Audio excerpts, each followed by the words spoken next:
Welcome back for a special edition of HawgBeat's Know the Foe series. Arkansas is in the Elite Eight once again after shocking Gonzaga Thursday night and now finds itself one win away from the Final Four. Standing in their way is Duke, which many of y'all watching this know is the team Arkansas beat to win the '94 national championship. That was actually the last time these two teams faced each other. So with that in mind, we reached out to Conor O'Neill with devilsillustrated.com, the Duke site and the Rivals Network, for some insight on this year's team. Conor, we really appreciate your time. How are you? I'm good, man. Last night was a late one, but I'm up and moving and alert now, and getting some preview stuff together on my end. So it's a big one tomorrow night. It is. And let's start off right there. I mean, last night, Duke won a tight game against Texas Tech. That's how they got to the Elite Eight. Arkansas fans, maybe they went to bed early. Maybe they were busy partying after the Gonzaga win. So could you kind of just give us a really quick kind of synopsis on how the Blue Devils were able to pull away and win that game? Yeah, so that was a knockdown, drag them out battle.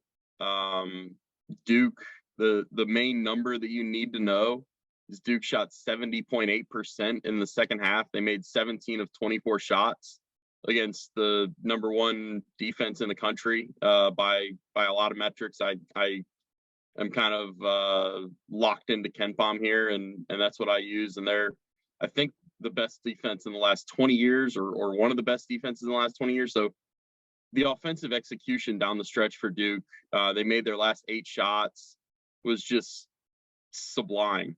That's really how they won. The other side of how they won was, if you go back to 1994, the last time these teams played, and if you go back a lot more recently than that, back to like the 2000s, and you try to tell somebody that Mike Krzyzewski played zone to win an NCAA tournament game, they probably look at you like, is there a different Mike Krzyzewski coaching in college basketball? But Duke went to a 2-3 zone down the stretch, and it stifled Texas Tech just enough. I mean, Texas Tech didn't go scoreless for any long period of time, but it threw their offensive rhythm off just enough, because Duke, the playing zone is kind of, it's become a little bit of a desperation move for K in the last 5, 6, 7 years, just because his teams are so young and they don't play the defensive principles that he wants them to play with. So he just resorts to throwing a 2-3 out there. It's also a bit of Jim Boeheim influence. They're really good friends, and they coach together with the national team for a couple circuits.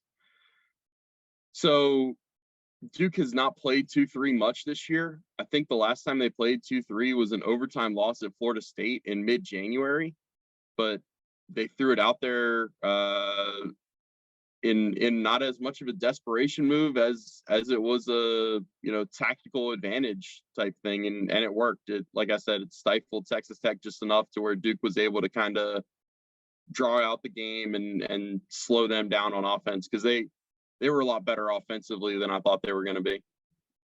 And let's go a little bit more broad now. I mean, how would you characterize this season as a whole? I know, obviously, Coach K is retiring, and we'll get to that in a moment. But what have you seen from the Blue Devils on the court, and have they maybe lived up to the expectations, going into the season?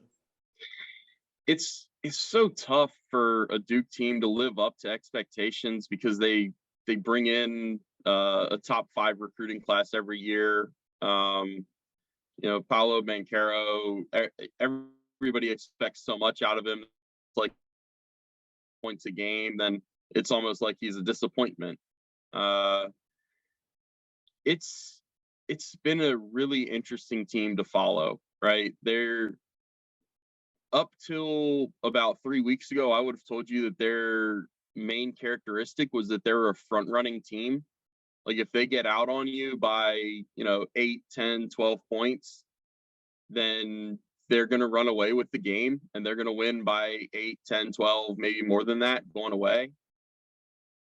If it was in the tight games that you really saw Duke struggle this year, their first 6 games that were decided by 5 points or less, they were 2-4, and they lost to some teams that they really had business losing to, like a Virginia team that didn't even make the tournament.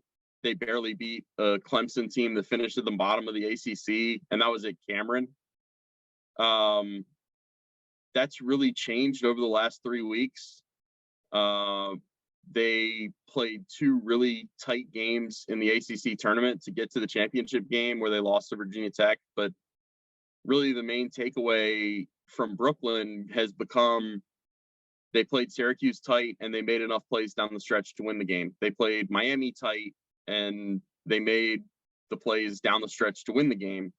And then they did the same thing in the second round against Michigan State, and they did the same thing last night. They've closed these games on good runs, and that was something that you simply could not count on them for the vast majority of the season, really. So that's kind of the recent development that's helped them get to this point. There was a thought that the way they lost the regular season finale, Coach K's last game in Cameron, and then the way they lost a week after that to Virginia Tech, and just letting Hunter Couture, who I think had 1 double-digit scoring game in like the last 12 games, get hot for like 31 points.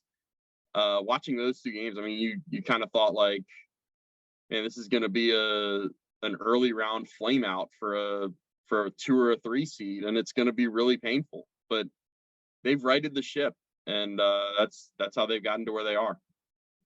Now, of course, unless you've been living under a rock or somehow missed all the talk on ESPN and CBS and all those television networks, you probably know that this is the final year of Coach K's legendary career. I'm curious, for you being near that program, close to that program, how has Duke maybe handled the pressure and all the distractions and the stuff that comes with a legend like that in his final year?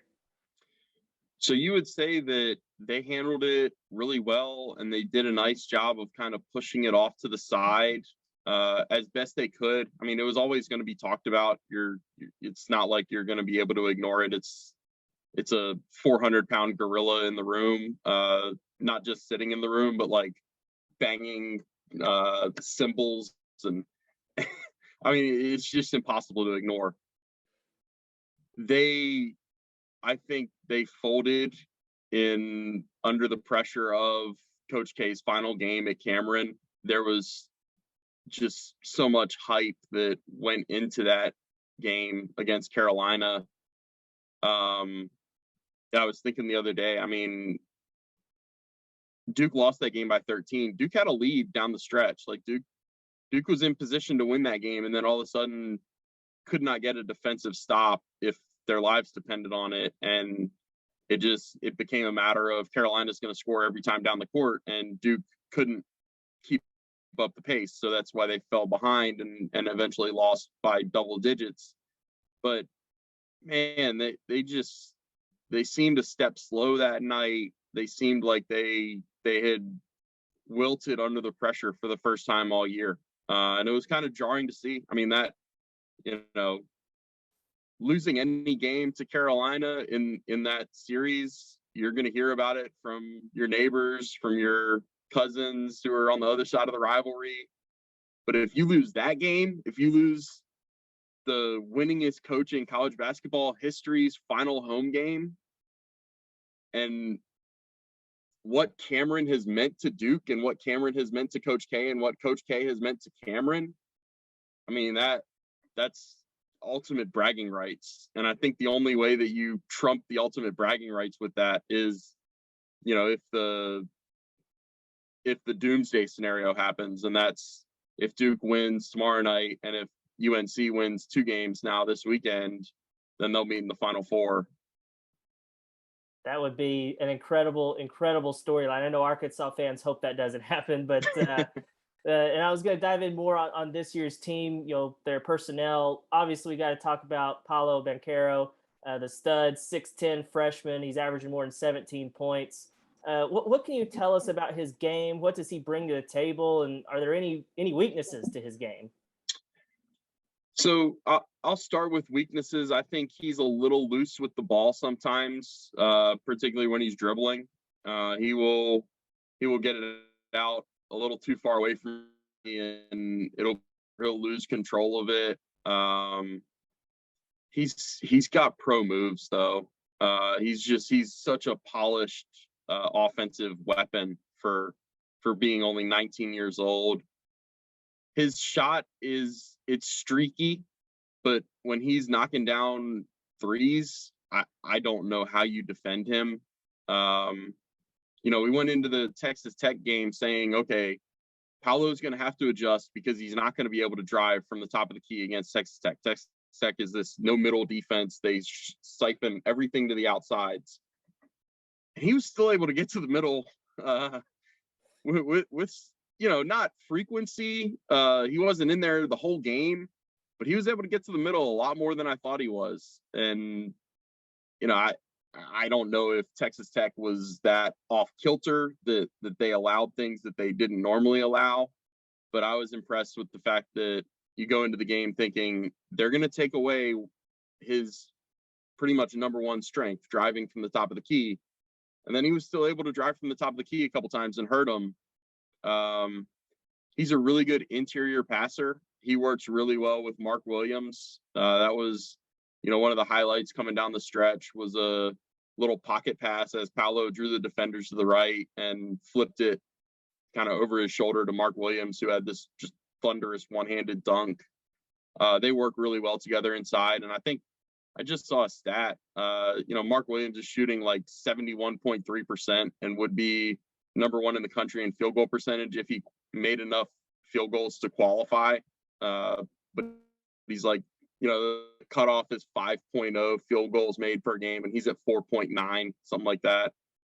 The three that Paulo made down the stretch last night was a shot that all season, that's kind of you throw your hands up and say, why are you taking that shot? You can take a three from the top of the key with 15 seconds on the shot clock anytime you want. Why are you doing that with 3 minutes left? But then he hits it, and you're kind of like, man, Duke's trajectory as this team that can close out games in the last couple of weeks does not happen if not for Paulo, and doesn't happen if not for Jeremy Roach. And those are kind of the two that have become their really clutch players and go-to players down the stretch.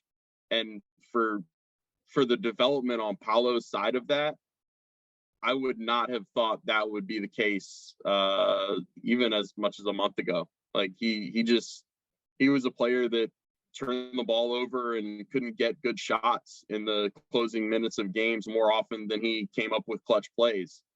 So to see him kind of grow and mature into this role as a closer and make these game-winning plays down the stretch, I mean, again, it keeps coming back to that's why Duke is still alive at this point, really. And of course, it's no secret. You mentioned earlier that Duke just constantly brings in incredible recruiting class after incredible recruiting class. So they're always going to be young, kind of like the Kentucky and SEC and some other big time programs. I believe it's like maybe 3 freshmen and a couple of sophomores in that main rotation. How have those guys kind of developed as the year has gone on? And you've already mentioned a couple of them, Paulo and some other guys. How have they developed, and who are the key guys that maybe Arkansas fans should be aware of outside of Paulo? The other freshman that'll be, in a top 10 pick situation with Paulo is AJ Griffin. And he came along a lot slower. Like Trevor Keels is kind of the third freshman in that role. Those are the 3 main freshmen: Banchero, Griffin, and Keels. Keels is the one that broke onto the scene with like 25 points in the season opener against Kentucky. But he's only had a couple of those big breakout 20-plus point games. He's more of they use him as a defensive stopper on the perimeter, and he's got a body on him. The running joke from Jay Billis, I think he mentioned it every Duke game that he did this year, was that he looked like an NFL linebacker. He's like 6'4", 225. But the one who's really come on, and he had a slow start to the season because of some injury history stuff, is AJ Griffin. At one point, he was shooting over 50% on threes. He's a guy that missed most of his last 2 years of high school basketball. And then in the preseason, he had another knee injury that they thought was going to be a lot worse than it actually wound up being. He didn't miss any games because of it, but it took him a while to get ramped up. And he really didn't start being a major contributor until January. But he's had some games that he's been the best player on the court, even with Paulo in there. AJ Griffin he's like 6'6", 220. He's got a 7-foot wingspan. His shot looks the same every time he shoots. It's pure. He's capable of lighting up somebody for a quick, 12 points in 3 minutes type of thing. When he gets hot, it's like no shot is a bad shot for him. I mentioned Mark Williams. He's really strong in the inside. He's a big time shot blocker for them. He's got 13 blocks, which is like 3 away from the Duke tournament record, which I think is a Shane Battier or Sheldon Williams, one of those two, the names that from the early 2000s there. I can't say enough about how good Jeremy Roach has been down the stretch.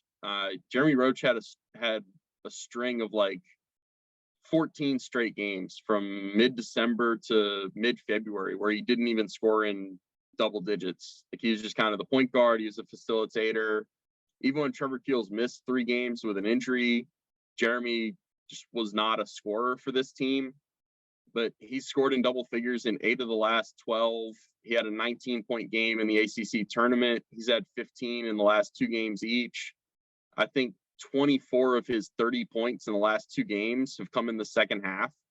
So he's just been a ridiculously clutch player. And it's been weird to see because, like I said, this team struggled in close games. They struggled down the stretch against good teams.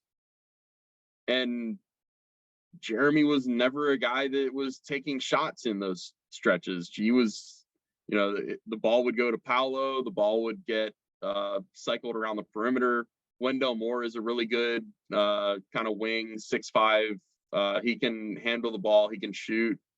But Jeremy was never really the guy that was trusted to be in those late game situations. And then all of a sudden, you could make the argument that he's been their most clutch player in the last 3 weeks. Their rotation's not deep. It goes about 6, and they use Theo John as a 7th, and he's just kind of a backup for Mark Williams at center.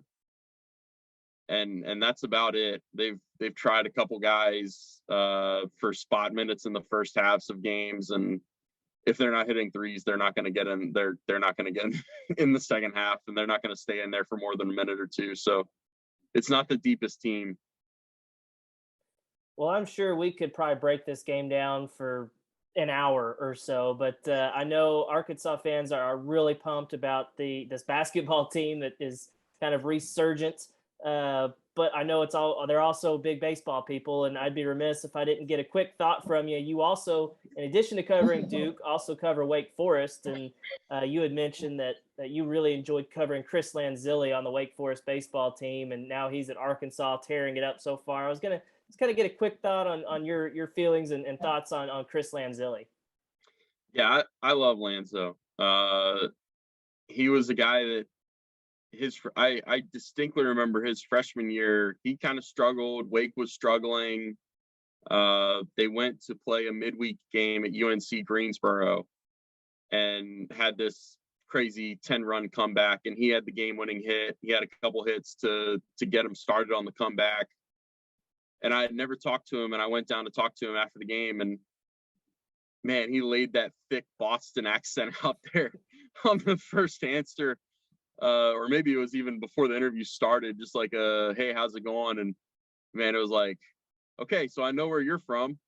But yeah, Chris is the man. I hated the way that his career played out at Wake, because he's a guy that he should have been drafted after his junior year in 2020. He might not have been a top 5-round pick, but he certainly has all the tools to be drafted. And just it's nobody's fault. It's just the way the cards were dealt to kind of this generation. So I'm really happy to see that he's tearing the cover off the ball. When he gets going at the plate, I mean, you feel like a 9 ball somewhere every time he swings. So he's a really fun player to watch, and he was a really fun player to cover here. I appreciate it, Connor. Thanks again for taking some time to talk to us and give us some expert insight on Duke ahead of Saturday's matchup. I'm sure everyone out there is looking forward to this matchup just as much as everyone here in Arkansas. It's shaping up to be a good one. And as a reminder to everyone watching, tip-off is tentatively scheduled for around 7:49 Central. But I don't think it'll start until after the Villanova-Houston game. You never know how these tournaments play out, start times, whatever. But you can watch that game on TBS. And as always, we'll have complete coverage of that game on HawgBeat.com.